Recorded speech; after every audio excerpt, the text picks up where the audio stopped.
Can you hear me? Good afternoon, Dr. Banda and Dr. Chambwe. Good afternoon, we can hear you. Fantastic. I think we can go ahead unless we're waiting for anybody. Are we good to go? Yes, we're good on our end. Okay. Welcome everybody to this afternoon's echo session. It's nice to see a lot of people tuned in. We have about 113 participants. Of note, I'd like to say hello to the people at St. Francis Hospital. You're welcome. I think we have someone from Western Province. You're welcome. We have people who've tuned in from Petauke. Thank you, everybody in general. So today we're going to present mental strategy by Dr. Banda. Goals to patients with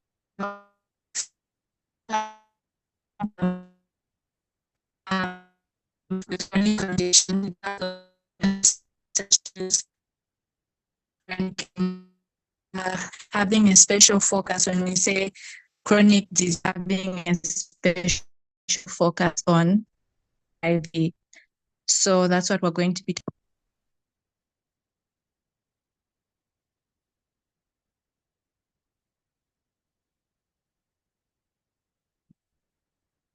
Hello, Doctor. When your network isn't very clear, but I think got the gist of your introduction. Can we go ahead and start? Okay. Am I back now? Can you hear me now?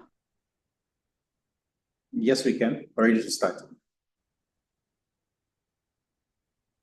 All right. Okay. So just for those of us joining us for the first time, I was going to say after the presenters have presented.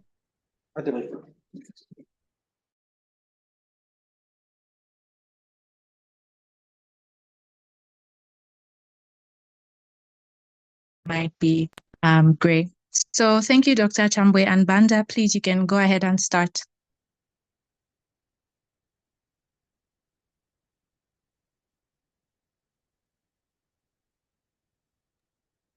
Okay, so good afternoon, everyone. My name is Dr. Chambwe. I'm accompanied by Dr. James Banda. I'll be taking today's presentation, which focuses on mental health in HIV. If you have any questions, do feel free to use the chat box and you have people responding to you. So the objectives of this presentation is as follows. We would like to understand the bidirectional relationship between mental health and HIV. Number two, identify the impact of mental health issues on HIV prevention, treatment, and care. Number three, to discuss practical strategies for integrating mental health services into HIV care. I present to you the first four questions. Over to you, Dr. Weni. Okay, so first question is, what is according to World Health Organization?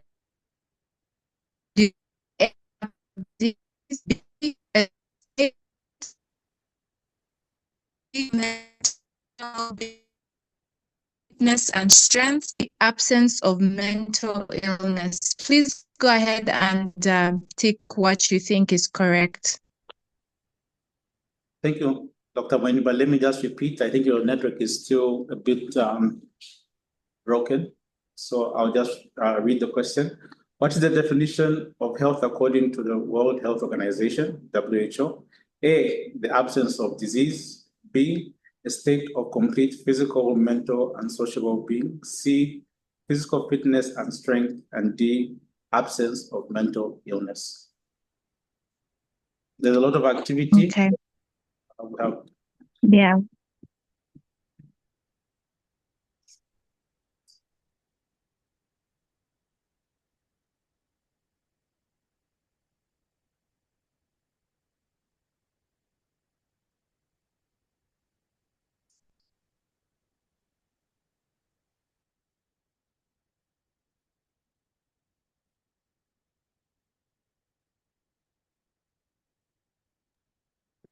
Please quickly go ahead and answer before we close the poll.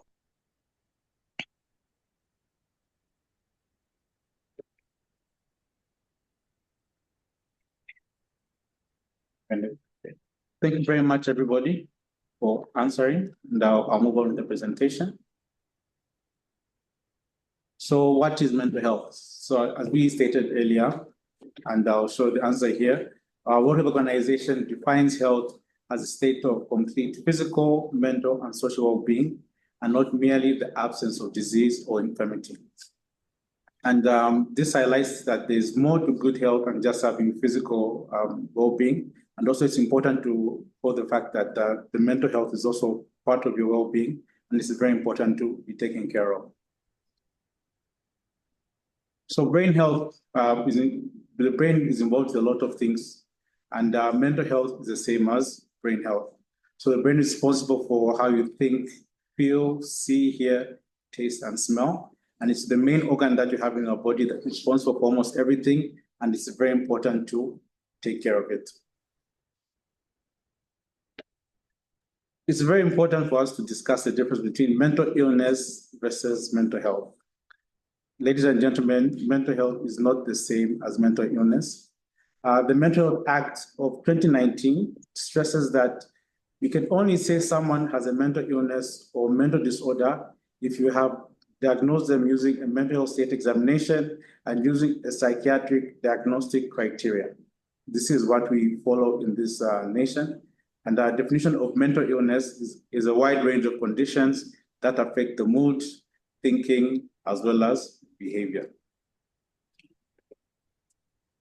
The common mental health conditions associated with HIV include the following: depression, anxiety disorder, adjustment disorder, psychosis, delirium, mania, and dementia. And it's important to screen your clients for all these conditions whenever you get the chance to review them.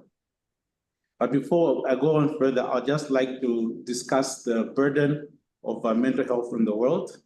So globally speaking, mental health is responsible for 14% of all the diseases. I think kindly note here that 75% of these cases are found in low to middle income countries. As you can see the map here, we have South America, the whole of Africa, and South Asia having all these mental health conditions. And using similar resources as the West to manage our mental conditions is impractical and ineffective, and that's why we need to be innovative in ways we manage mental health clients in our setting. Another thing, just to show you the picture of mental support in our country, in our continent, I'll compare Africa to Europe. The population of Africa is 1.7 billion people, and the mental health practitioners to patient ratio is at 0.05 to 100,000, which is quite low. And also the finance support per capita, which is the financial support for mental health per person per year, is about $0.1. Whilst in Europe, the population of 780 million people has mental health practitioners of 9 to 100,000, and the finance support per capita per person for their mental health is $46 per person per year, which is very much significant as opposed to what we're used to in our continent. So this kindly look at the charts that shows the investments or expenditure of mental health in 2020, with Europe spending the most at $46.49 per year per capita. And I can see Africa there, the lowest there with about $0.1 per person per capita. And we need to really invest more in mental health. And this is a very huge indicator that we need to provide support for mental health services in our country and our continent. So I'll go to the bidirectional relationship between mental health and HIV.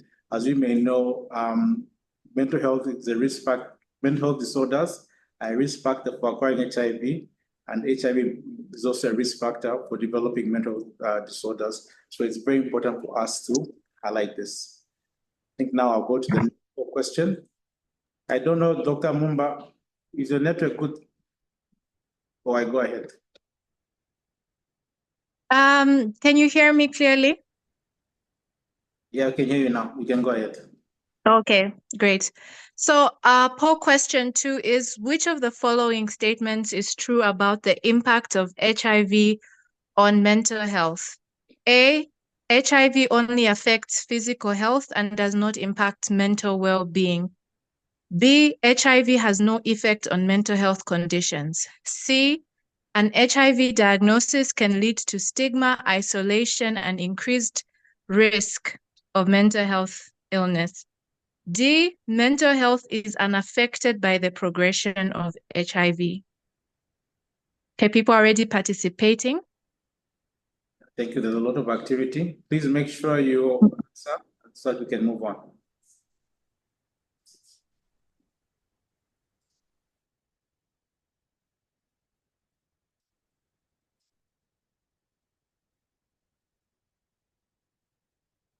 Okay, we'll give it about 10 more seconds and then we'll stop. Okay.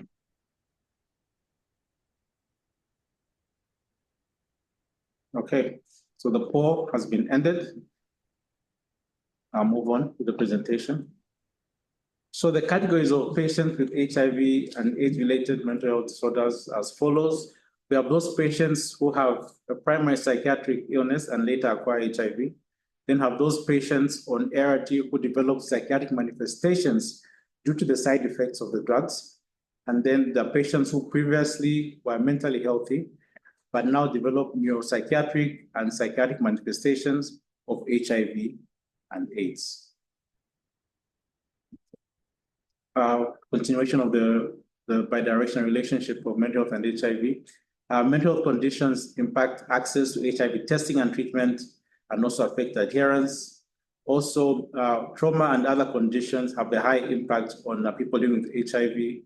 And also HIV is associated with neurocognitive disorders, and HIV treatment can cause a wide range of mental health related side effects. And also it's important to note that there's double stigma when someone has got a mental health condition as well as HIV, and that ultimately impacts the treatment and well-being. So people with mental health conditions at high risk of HIV from unsafe sex, sexual abuse, as well as injecting drugs, and they're less likely to seek information or mental health services when they are at risk or when they're diagnosed with HIV. And it's also important that the adolescent group is a very important cohort at risk of HIV as well as mental conditions. As you may know, adolescence is a very complex time in which the adolescents are experimenting, they're learning new things, and they're at high risk of these conditions. Key population and vulnerable groups are at risk of both, and also mental conditions associated with increased HIV morbidity and mortality. Depression and anxiety are very common amongst people living with HIV, and it's also been noted that there's an increased risk of completed suicide rates with people living with HIV. In addition to this, a study showed that HIV and schizophrenia, a patient with HIV and schizophrenia is 25 times higher risk of dying compared to those who have neither of these cases. So it's important to take note that people with conditions and HIV need to be taken extra care of, and the screening at various levels needs to be done. So the next part I would like us to discuss is the impact of HIV on mental health. Dr. Mumba, I'll refer to you to the next poll question. Okay. Poll question number 3. What does the biopsychosocial model emphasize when understanding health and illness? A, only biological factors contribute to health. B, health is determined solely by psychological factors. C, health and illness are the result of interactions between biological, psychological, and social factors. D, social factors have no influence on health outcomes. We can go ahead. Thank you very much, Doc. There's a lot of interaction happening, and less than half of you have answered. Please go ahead and answer. There's no wrong answer. Okay, there is a wrong answer, but there's one correct answer. Okay, so at 56%, I think we can reach at least 70%. Thank you, everybody, for the interaction, and please answer the poll question.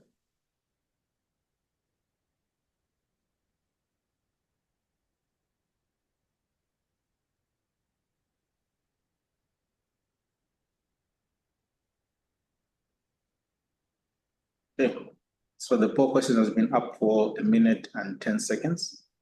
Thank you all for those that have answered.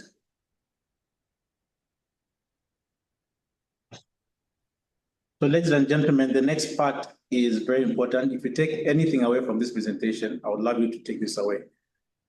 The bidirectional relationship and also the biopsychosocial model when it comes to wellness and disease. So every illness has got it can be diagnosed or can be discussed using these interactions. There's a biological aspect, the psychological aspect, and the social aspect. So the biological aspect is like, as it says, things like your age, your gender, your physical illness, and your genetics. And then there's a psychological aspect. The psychology is pretty much your mind and who you are. Talks about how you learn and your memory, your attitude, your beliefs, your personality, coping skills, your past trauma that you've had, your emotions and your behavior. That's your mind. And then the next aspect is the social aspects, which includes your social support, your family background, socioeconomic status, your culture and beliefs, religion, and education. All these parameters come together and can determine the outcome of someone when they have a particular illness. So the biopsychosocial model helps us understand health as being more than just the absence of any disease or infirmity. It looks at health holistically, and the model also looks at somebody's psyche, like I determined earlier, the mind and the psychology, and also someone's social aspect, where they're coming from, the exposure that they've had in life, and their family support.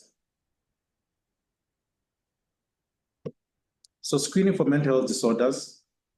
It is very important to screen all HIV clients for mental health disorders. Amongst the common ones include depression, anxiety, mania, alcohol and substance use, which is quite common in our setting, HIV-associated neurocognitive disorders, and delirium disorders. And it's also important to screen clients for intimate partner violence before management and also before initiation to care. Individuals with mental illness you need to refer to mental providers or teleconsult with mental health care specialists who are readily available to offer support.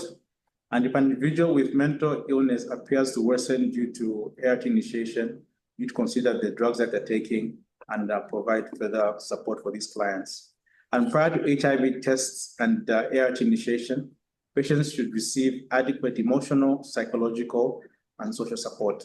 I know right now we work in a very fast-paced environment, but it's important to take time to talk to somebody before you test them, and always think about the biopsychosocial model of these clients, who they are, where they're coming from, and the exposure that they've had in their lives. So some selected psychological and social issues impacting mental health and HIV as follows. Having trouble getting the services you need. Sometimes people do not know where to go to have mental health services. The only place that people know is Chinama, and there's a lot of stigma attached to it. And it's for like this that we use to discuss certain things and also make it be known that there are services even at primary healthcare level. Experiencing a loss of social support resulting in isolation. This usually accompanies HIV diagnosis, and also experiencing loss of employment or worries whether you'll be able to perform at work. There's also another mental health issue that comes into play with HIV diagnosis. We have people like domestic workers that are afraid of losing their jobs because of the HIV status, especially those that care for younger children, and that impacts them psychologically. And then having to tell others about your HIV status, and also issues of managing your HIV drugs. We have people maybe that are younger or they are being kept by somebody and they do not know how to take that medication, and that also affects them socially.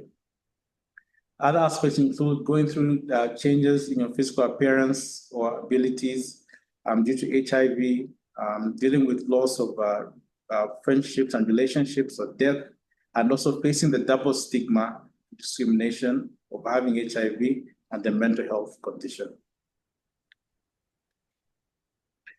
ARVs also have the side effects that affect the mental health of clients living with HIV. Amongst them, zidovudine and abacavir have been associated with mania and psychosis. So when screening clients, you need to be able to take that history. And drugs like efavirenz have been associated with mood changes and vivid dreams. And also newer drugs like dolutegravir have also been associated with insomnia as well. Next part, we'll be discussing the integrating mental health and HIV care. I'll move on to the next poll question, Dr. Mumba. Poll question number 4. What is a recommended strategy for integrating mental health services into HIV care? A, avoid discussing mental health issues. B, screen all HIV patients for common mental health disorders. C, focus only on ART adherence. D, delay mental health assessment until advanced stages of HIV. Please go ahead. We'll close the poll at 1 minute and 30 seconds to cater for all the 220 plus participants.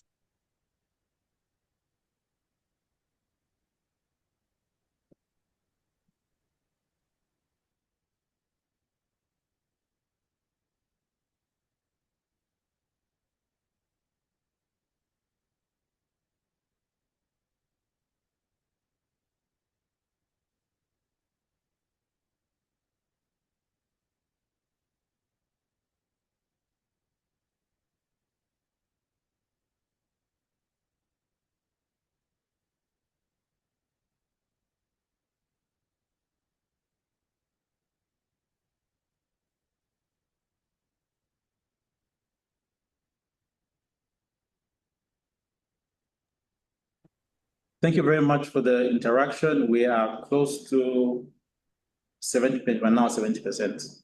And we have 10 more seconds and then we'll resume.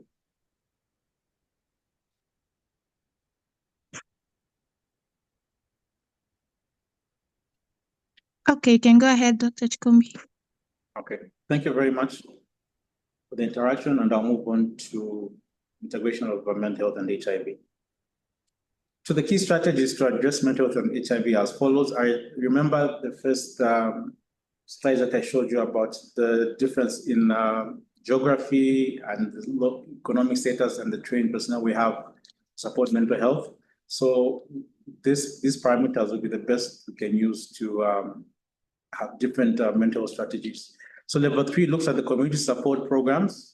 One of the main things we have towards mental health and HIV is stigma and high stigma and low awareness amongst our population. So we need to strengthen that by going to communities and making people aware about these conditions.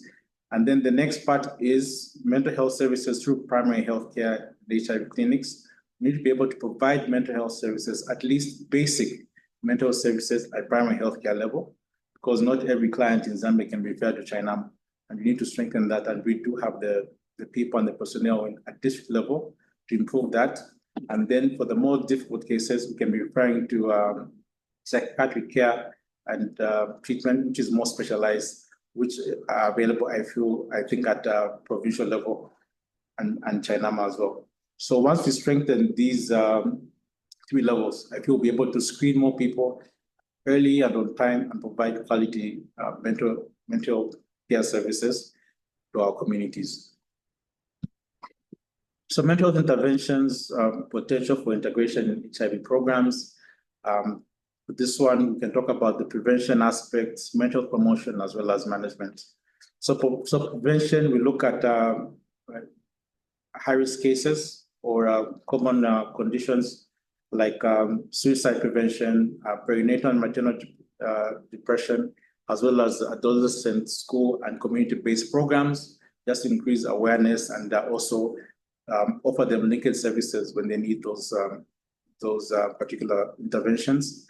Then mental health promotion can increase awareness campaigns, anti-stigma campaigns, and also involve people living with mental health and HIV in these various activities. And then also, when it comes to our management, we need to be screening and assessing the clients when they come to the facilities, have appropriate psychological interventions and pharmacological interventions ready available at appropriate healthcare level, and also addressing the social determinants of these mental health conditions. So HIV services and mental health should be part of the continuum of care. So it's not only people living with HIV that need mental health services and screening. We can span it from the entire spectrum, from prevention, from linkage to care, and also as they are adherent to their medication. As you may know, at different stages of life, we need different things. So it's important to be able to screen these clients at various times so that you can spot any particular problem early so that you can intervene on time, and which will ultimately improve the outcome of these clients in the long run. So integration of mental health and HIV. So we talked about the importance of screening for mental health issues for people living with HIV. And then we have different strategies as well to manage these clients, which include counseling, psychotherapy, and medication, and also the importance of strengthening mental services at primary healthcare level to improve diagnosis and also retention into care, because referral systems are not very, clients are not very keen on being referred to higher facilities. Okay, this diagram just shows the benefits of integrating mental health screening and treatment in HIV care. You can start, the first point is mental health screening, then mental health treatment, and then integration by improvements in different mediators like mental symptoms, substance use, and teaching clients different stress and coping mechanisms.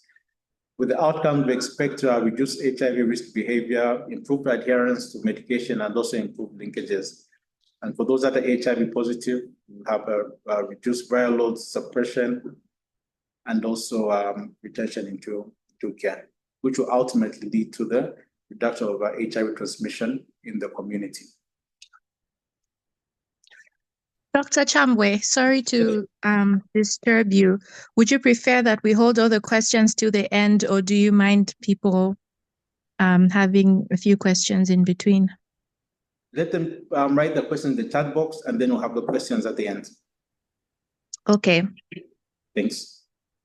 So for the next part about the evidence-based interventions, Ministry of Health is in the process of developing a Zambian mental health package using evidence-based interventions. As you may know, we've had a lot of partners with various interventions in our communities, and we put all these documents together to create a mental health package that's appropriate for our settings and the resources that we have. Amongst them includes psychological first aid, also use various cognitive behavioral therapies, common element treatment approach, also known as CETA, WHO mental health gap, which is readily available at the WHO website, and also support groups. So the progress made so far, this has been a long road starting, I think, more 3 to 4 years. We had CETA, of which we were providing in 4 provinces, Eastern, Southern, Osaka, and Western. And a review was done of CETA, and then we decided to have our own mental health package, which is still in the process.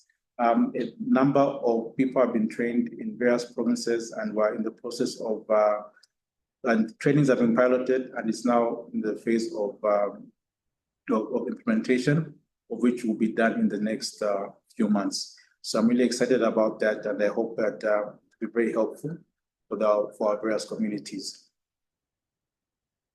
So implementation strategies for scale up and sustaining effective mental health interventions as follows. We need to realize that we're in a resource limited area where we don't have enough funding and HR. So we need to strengthen task sharing.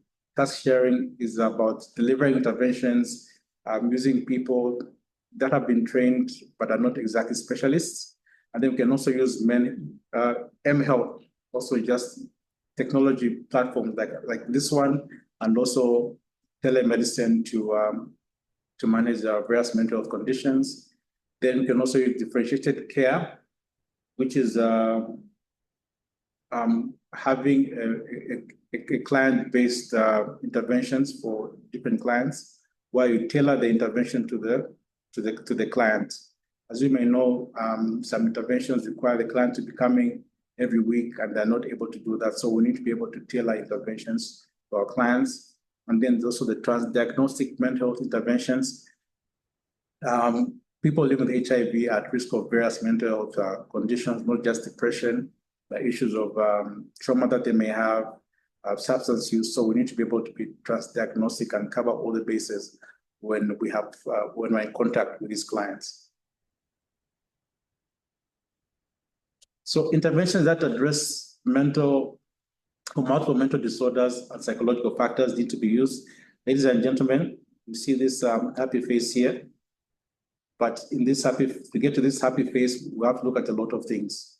So for example, mental health treatment has got different parameters that we have to look at, okay? So this client is exposed to stigma, may be exposed to violence, substance use, structural factors. These are things like poverty. Right now, Zambia is going through a drought.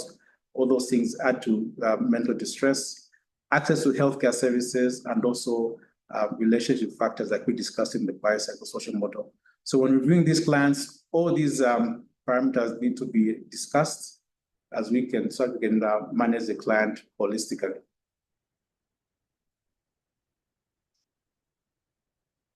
Okay.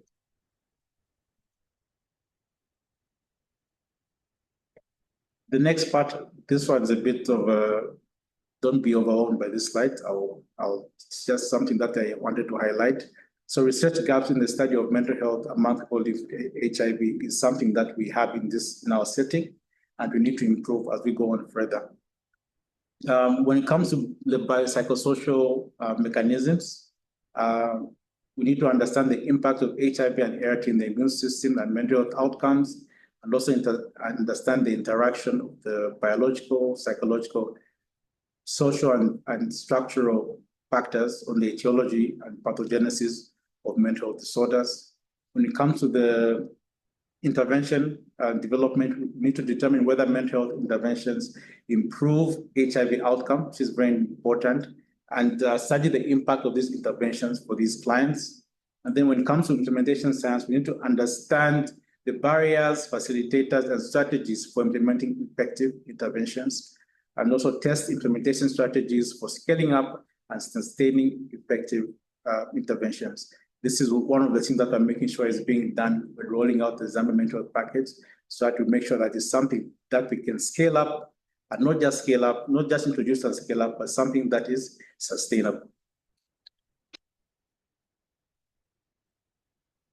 So the take-home messages, there are a lot of things that you need to take home, but I remember when I told you, please remember the biopsychosocial model. So the take-home messages that I need people to walk away with, or to zoom out with, is the bidirectional relationship of HIV and mental health. So HIV increases the risk of mental illness, and mental illness heightens the risk of HIV infection. That's something that we need to keep in our minds. The next part is the psychosocial support. As HIV becomes a chronic illness, long-term psychosocial support is crucial to help individuals cope with stigma and the burden living with HIV. This has to be long-term support. Integrated care. Combining mental health care with HIV treatment improves the quality of life and antiretroviral therapy adherence for people living with HIV. and then prevention impacts, integrating mental health services into HIV prevention models would significantly reduce new HIV infections, especially among the youth and adolescents, which is a group that has a very high rate of HIV incidence in our country right now. Ladies and gentlemen, I'd like to thank you all for paying attention. I think we can go through the 4 questions again, and then we'll open up for the Q&A section. Dr. Mweni. So our repoll question is, what is the definition of health according to the World Health Organization? We'll just give you 1 minute now in view of time. Please go ahead. A, the absence of disease. B, a state of complete physical, mental, and social well-being. C, physical fitness and strength. D, absence of mental illness.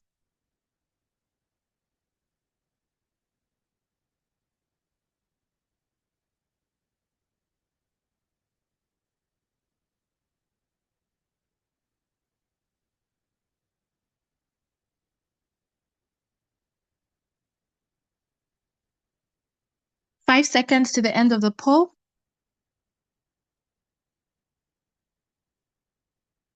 Okay, thank you everyone who has participated. Chef. Okay, so thank you very much for those that answered, all 57% of you. And I'm happy that 100% of you got the question correct. I don't know if it was too easy, but I'm very glad that learning has taken place. Next question, please. Next question is,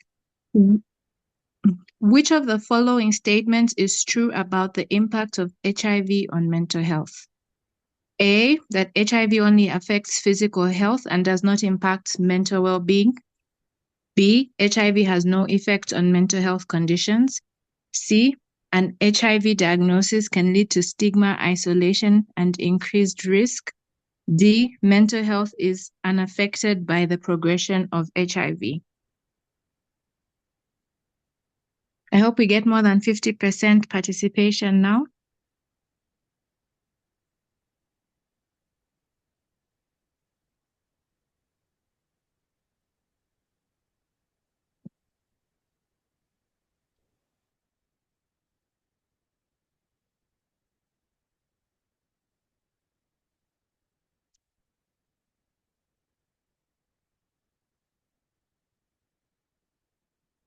Thank you.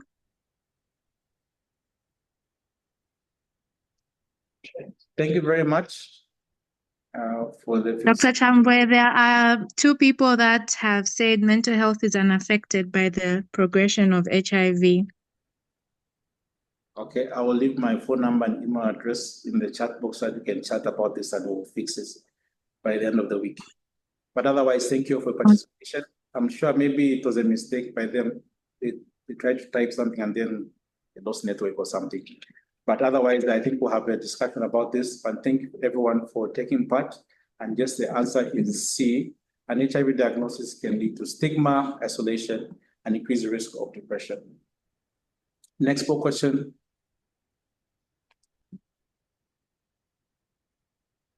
So, what does the biopsychosocial model emphasize when understanding health and illness? A, only biological factors contribute to health. B, health is determined solely by psychological factors.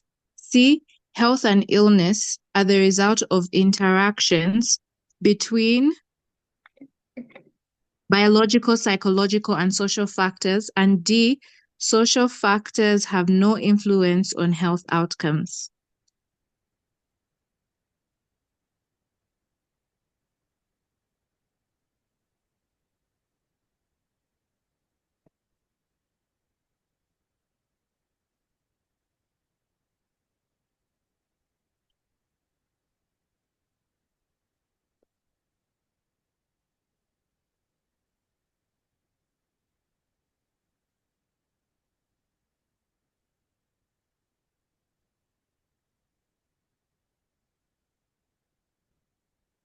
Okay, great. Thank you for your participation. We have a unanimous vote on this one.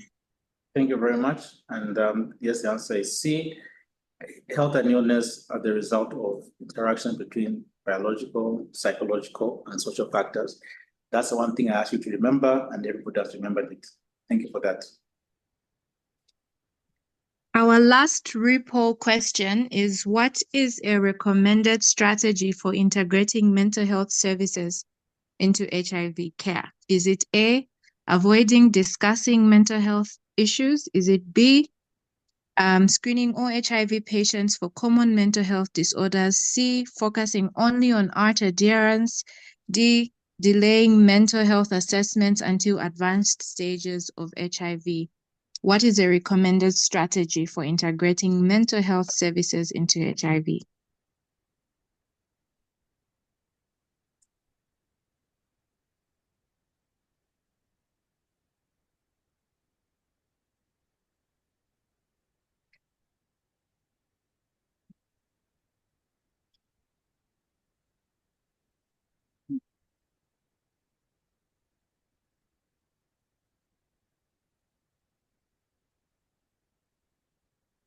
You have 10 more seconds. You can still pick your answer.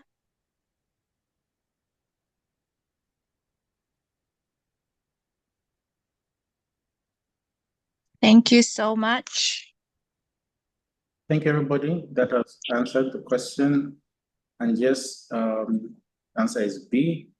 To screen all HIV patients for common mental health disorders.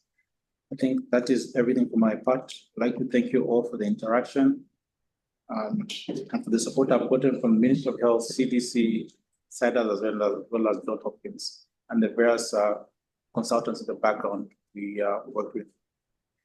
These are my the references I used in the presentation, and I'm happy to interact with you via the platform. Thank you. Thank you so much, our presenters.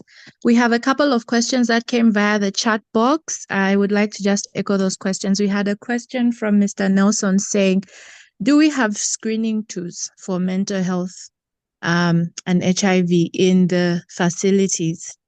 Or what screening tools can be used? We had a hand raised by Mr. Simukonda, I think, but he has since put down his hand. I hope he'll come through and ask his question. It's not on the chat. Another question on the chat is from PK. It's saying, is there a very simple, effective pathway by MOH that health facilities can use to refer patients who have been screened for or identified as being at risk of developing mental health issues for further support? Because I feel that's what's lacking. Most of us do not thoroughly understand the CETA model. Thank you for these questions. A very relevant question. Someone else echoed that. Is there a planned referral system for people living with HIV and mental health? So the last question, I think Mr. Simukonda sent it on the group, is HIV department don't involve mental health personnel in their programs unless when a client is violent. Why is it like that? I hope all my questions have been understood. I think it's three main questions: screening tools, referral system, and non-inclusion by the HIV experts of mental health personnel unless a client is violent. I'd like to recognize the presence of our experts who can also help in answering these questions. I think I've seen Dr. Bwalya and Dr. Dalal on the chat.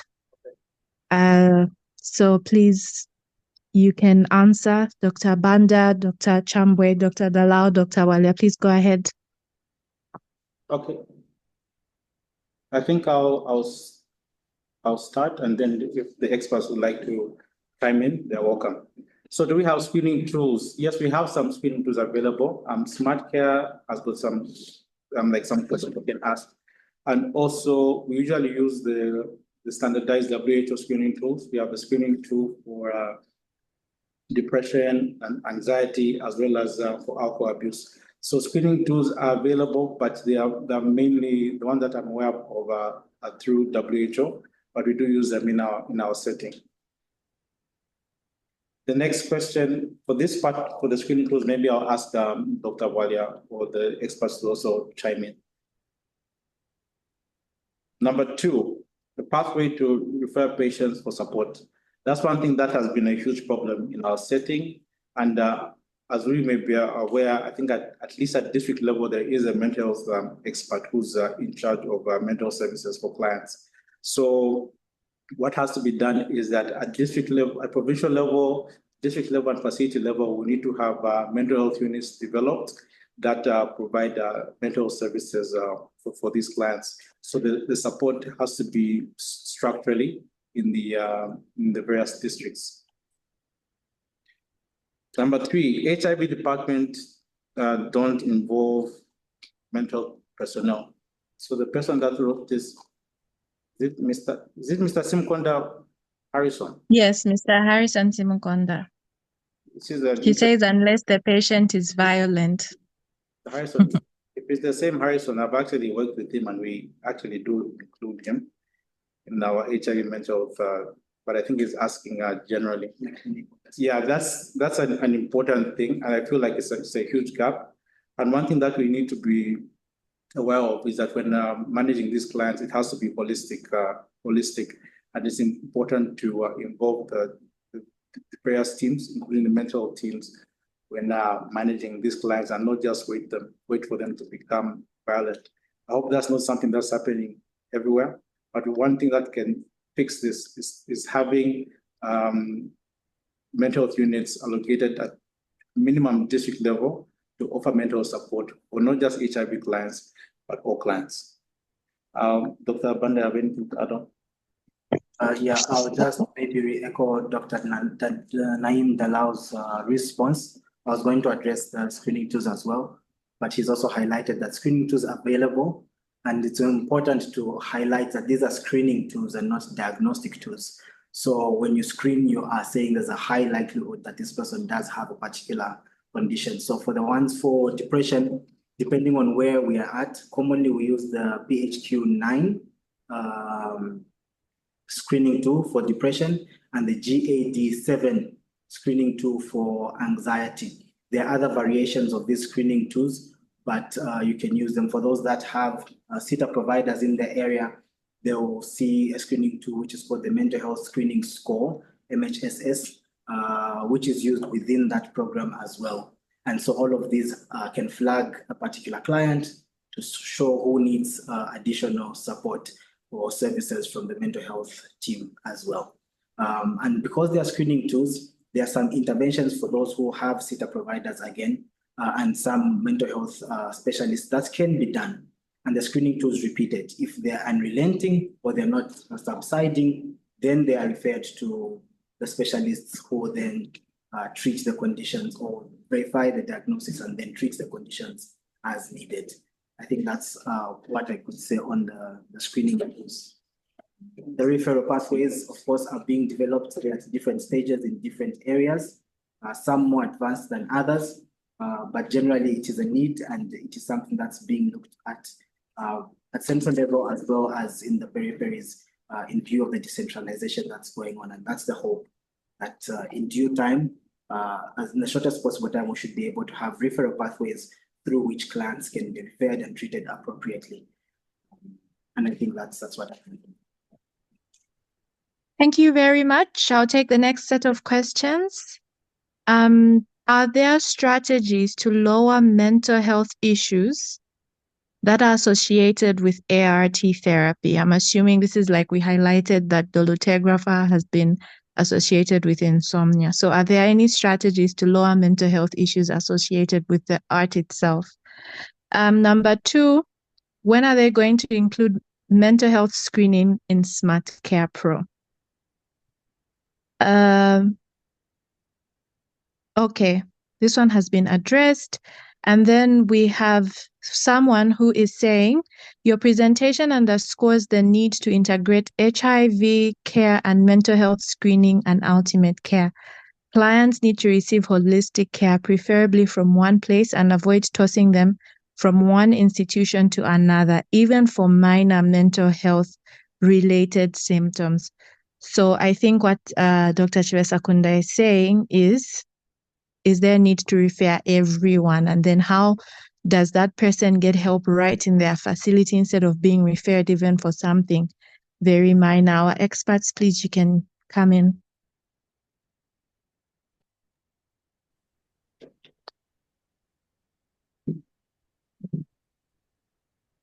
Dr. Bwalya's hand is up. Can someone please unmute Dr. Bwalya? Yeah,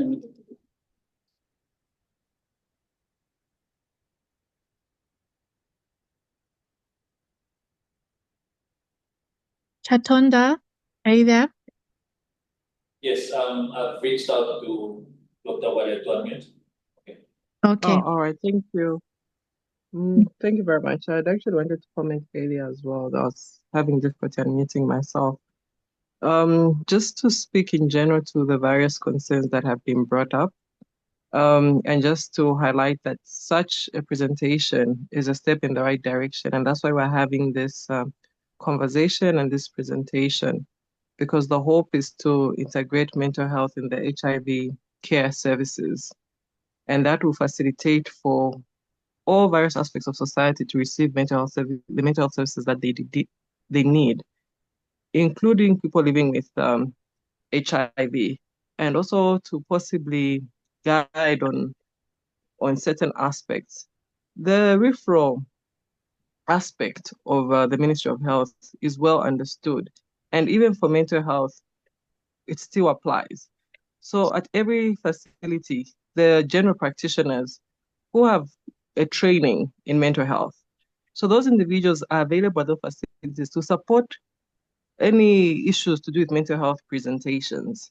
So referral can be done first initially within facilities to the various mental health experts that we have, but then even general practitioners who, as part of their training, have some mental health learning or understanding.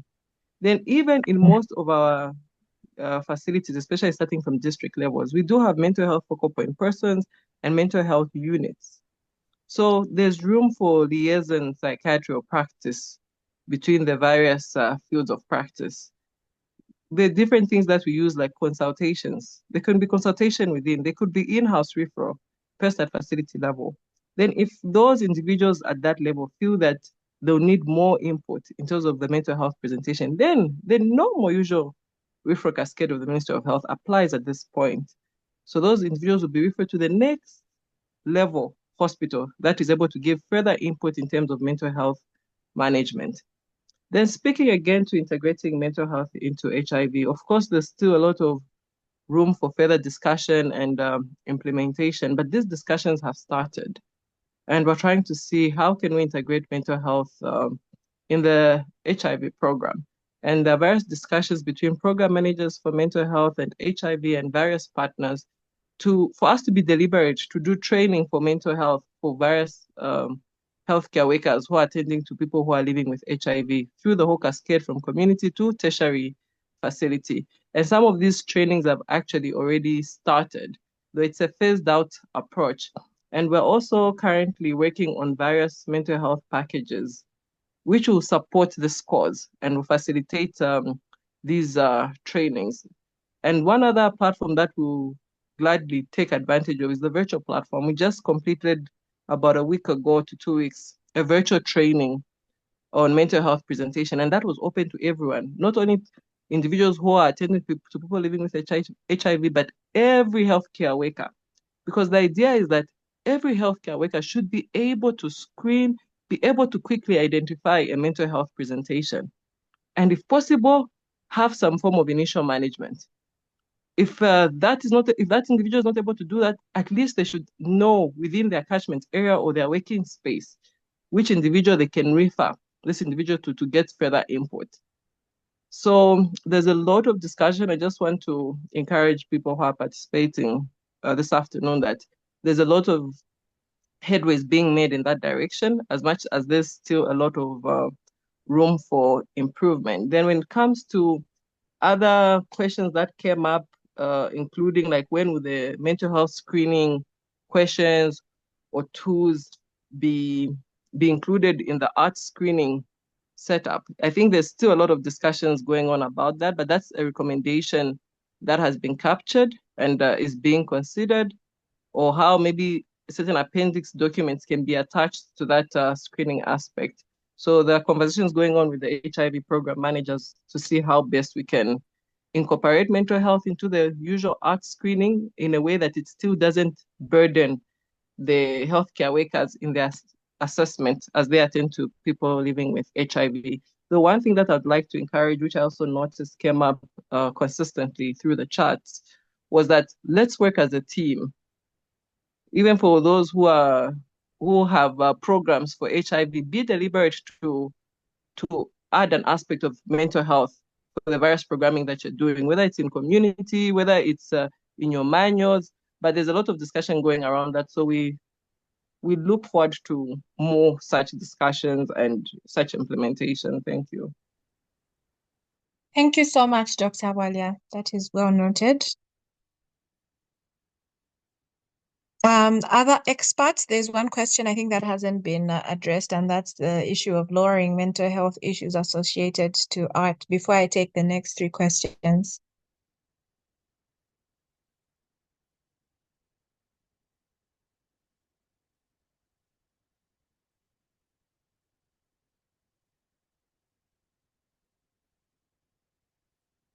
I could come in again. I've noticed it's a bit quiet. Thank you. I think key is knowledge and understanding of the various art therapy. And again, feeding on the biopsychosocial model, which I saw Dr. Chikumbi belabored and ensured that point was put across. There are various aspects when we talk about mental health and art therapy. There's the biological aspect, there's the psychological aspect, there's also the psychosocial aspect. And I think for us to keep that in mind is important. So when we're talking about art therapy for individuals who are living with HIV, first, on the biological aspect, are we just talking about drug-to-drug interactions, or how these drugs can possibly cause psychiatric or mental health presentations? So there, I think it's about empowering ourselves with knowledge, having an understanding of, okay, which medications that we use for HIV have a tendency to cause psychiatric presentation. And I saw Dr. Chikumbi highlighted some of these medications and some of these interactions. So individuals who are prescribing art should have a general understanding of that and should look out for these signs and symptoms. And again, the screening aspect comes in. And of course, the aspect to build capacity amongst ourselves so that we are able to actually look for those aspects so that we can easily identify these issues and identify them early as well. So we have to, when we're assessing our clients, we shouldn't just be thinking physical health.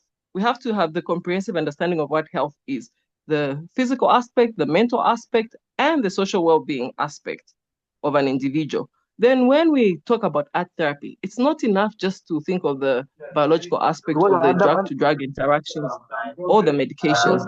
There's also the aspect of the psychological support, right? Because if an individual, say, has got a mental health issue or they're depressed about their diagnosis of HIV, even if you give them the right medication, this individual might not be adherent to their treatment or compliant to their management.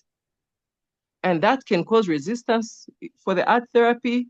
It can also cause pure response because of these mental health conditions, which are also able to reduce the immune system of these people living with HIV. So I think having a holistic approach. So now again, we're talking about counseling, giving them psychological, social support in relation to their diagnosis, improves adherence of their art treatment, and will also reduce the outcome, improve the outcomes of art therapy, not only for the biological aspect, but also the mental health aspect. So yeah, so screening, being deliberate to identify these presentations and giving individuals the support that they need through their diagnosis and art therapy. It's not enough just to do a refill when people come to the facility. Okay, any physical issues, check. Okay, your refill of medications. No, we want to check mentally, where are you?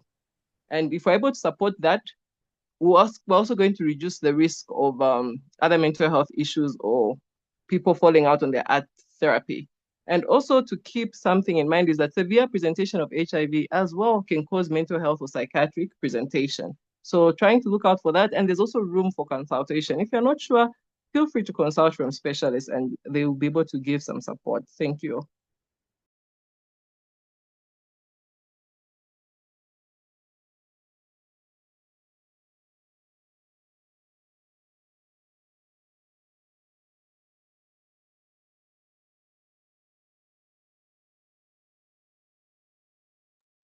Dr. Mumba, are you there?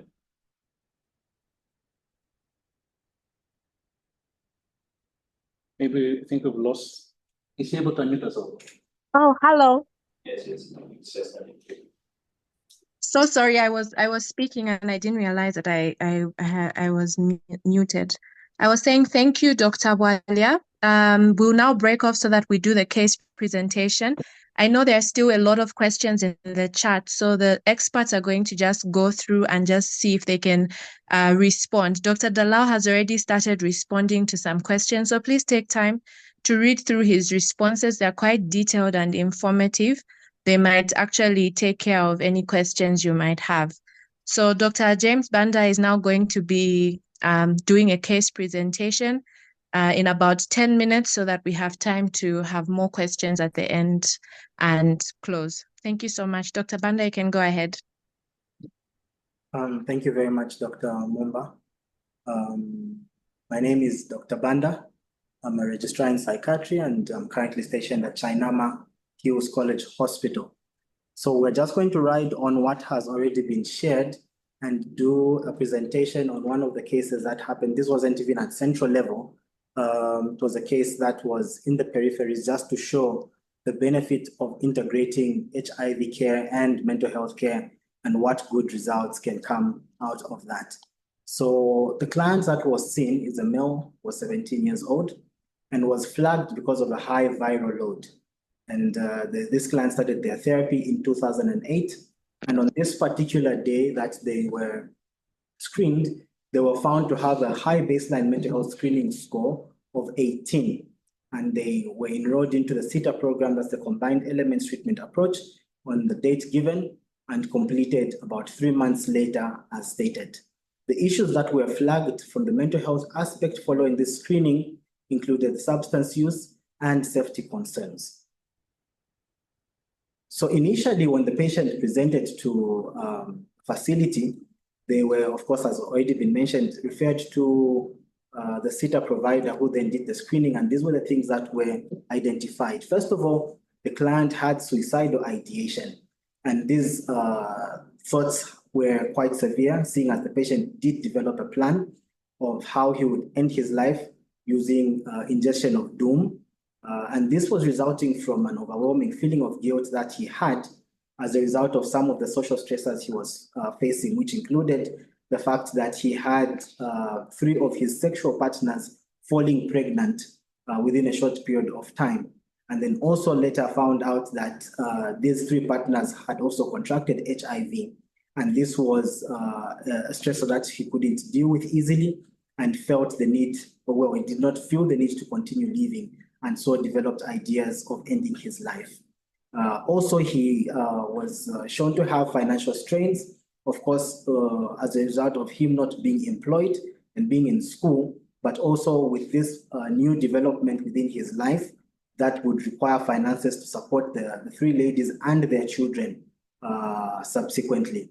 He was also found to have feelings of depression, including feelings of sadness, and a general feeling that his life was not going the direction that he felt was more beneficial to him, starting even before these 3 ladies got pregnant. And the issues that were there were that he felt he was mistreated by his stepmother, and also did not understand or was struggling with the idea of having been born with HIV, and did not understand why these things were happening to him, and felt that the series of negative events was overwhelming for him. Also, he was found to have substance use, and this stemmed from the fact that he was using alcohol to cope with all of these social stressors that he had been experiencing for a while. And this, of course, worsened as he experienced an acute stressor. So, for instance, when he hears that these ladies are pregnant, then the substance use becomes worsened. And also, he was found to have isolation, which is not uncommon in people who are feeling overwhelmed and experiencing depressive symptoms. And in this particular moments of isolation, he would feel sad and reported crying quite frequently and not wanting to be around other people.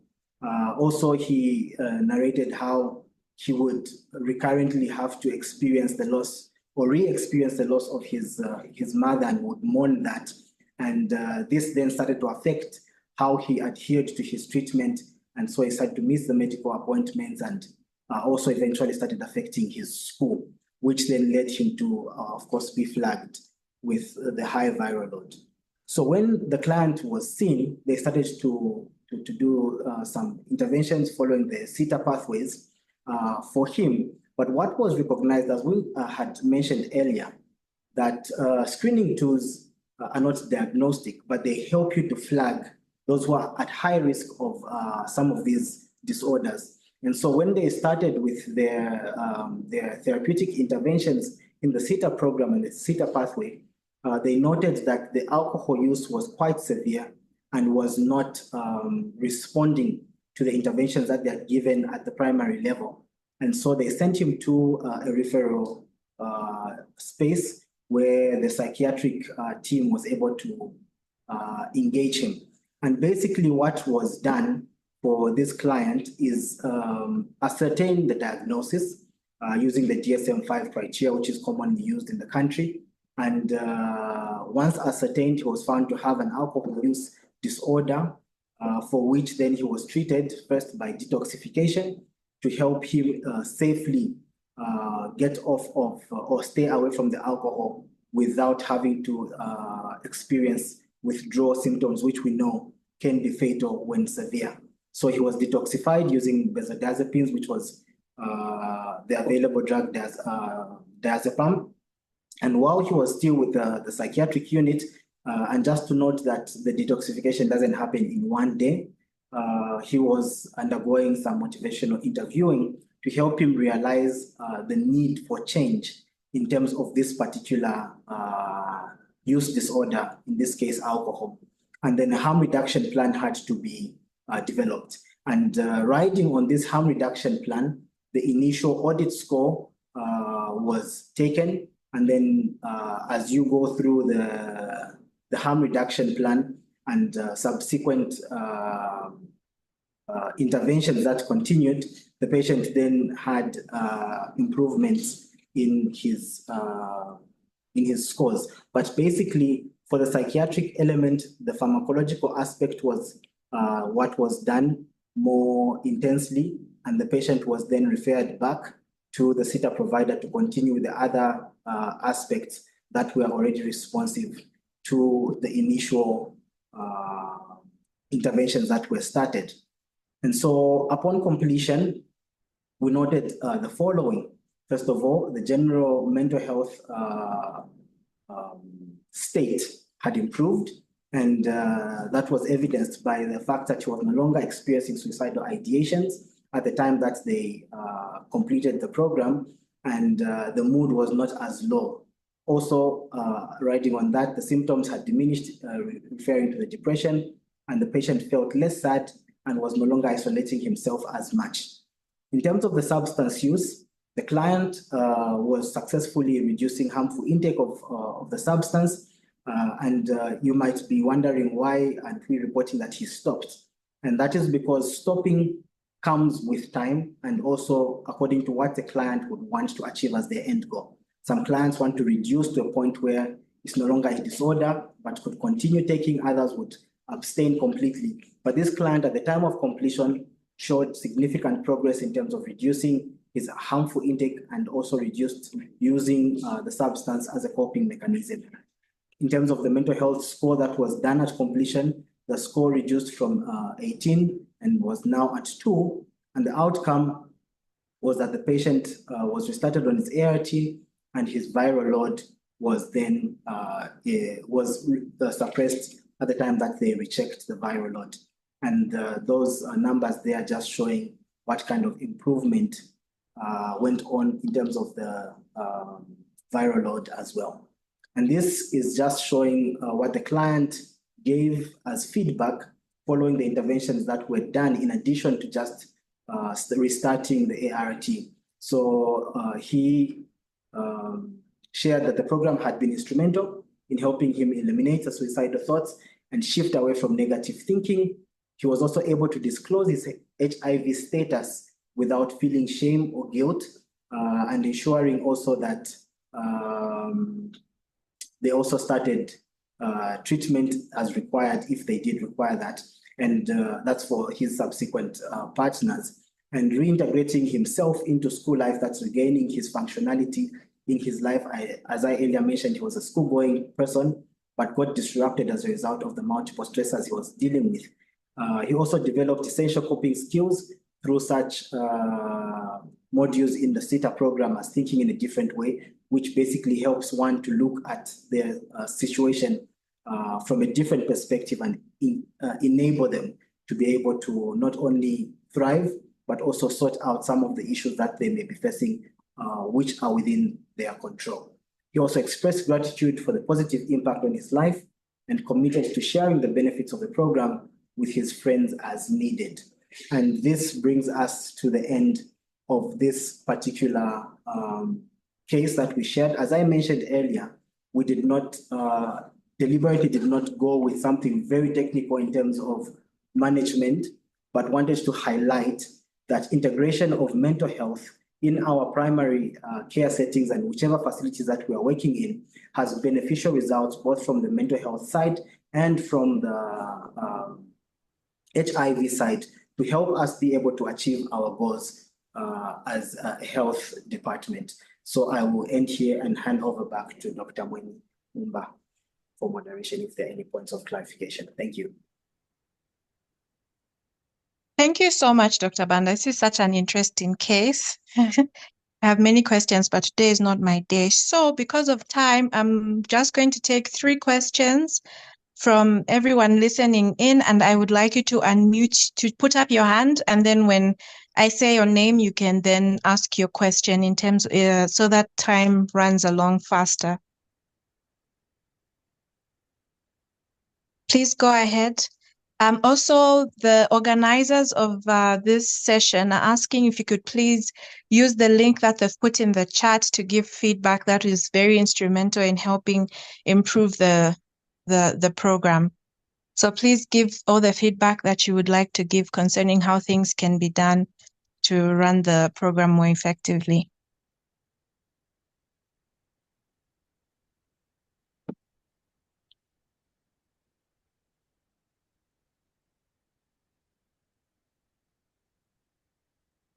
Okay, there's nobody raising their hands. No one wants to ask.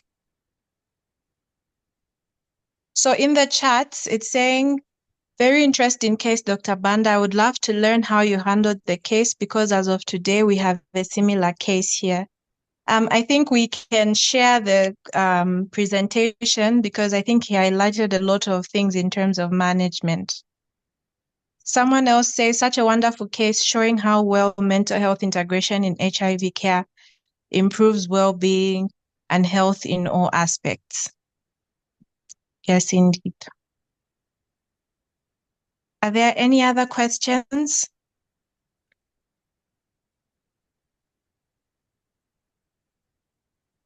If people have no questions, maybe we can have closing remarks from the experts. Or if there's something that they didn't have time to highlight before, you can highlight it now before we close. Well, thank you. I could maybe start. I would just like to say thank you to Dr. Chambwe, the CIDES team, and the Project ECHO team for this platform for discussing integration of mental health in HIV. And it was also very good to see that people are very passionate about integrating mental health in the HIV services. And let's keep working at it. There's a lot of room for improvement. Thank you, Dr. Bwalya.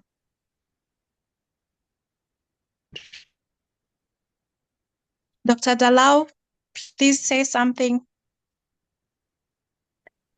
Thank you very much, Dr. Mumba, Dr. James, and Dr. Chikumbi for this work and all that have been engaging. And please do look at the comments. Managing mental health requires a personalized approach, and this is what we're doing. As Dr. Bwalya has highlighted, a lot of work is going on in the background, and we want all of you to come on board and support us because we can't do it alone. With that said, I truly appreciate, and it's been very engaging, and thank you for all the work, Dr. Chambwe. Thank you so much. Dr. Banda and Dr. Chambwe.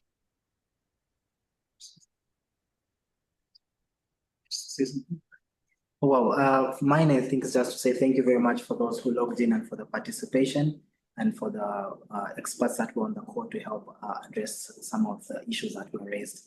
I think that's it from me. Yeah, I think I'd like to thank you. Thank everybody for attending. I've enjoyed the interaction. And please, like Dr. Dalal said, let's continue working hard and supporting the very important groups that we have, not just people living with HIV, just the entire communities. And thank you again, and I'm looking forward to more interactions like this. Thank you. Thank you so much. There's still an outcry in the chats to share the screening tools. Like I said earlier before, Dr. Dalal actually sent a link for a depression screening tool, which is the PHQ-9. He sent a link for anxiety with a GAD-7. He sent a link for alcohol, an audit score. So he's written quite a thorough write-up. I think we can access from the chats if we want these screening tools. I would just like to encourage everybody that, especially for those who are in the periphery, I know there is a feeling of distress and feeling alone. Sorry if that person can mute.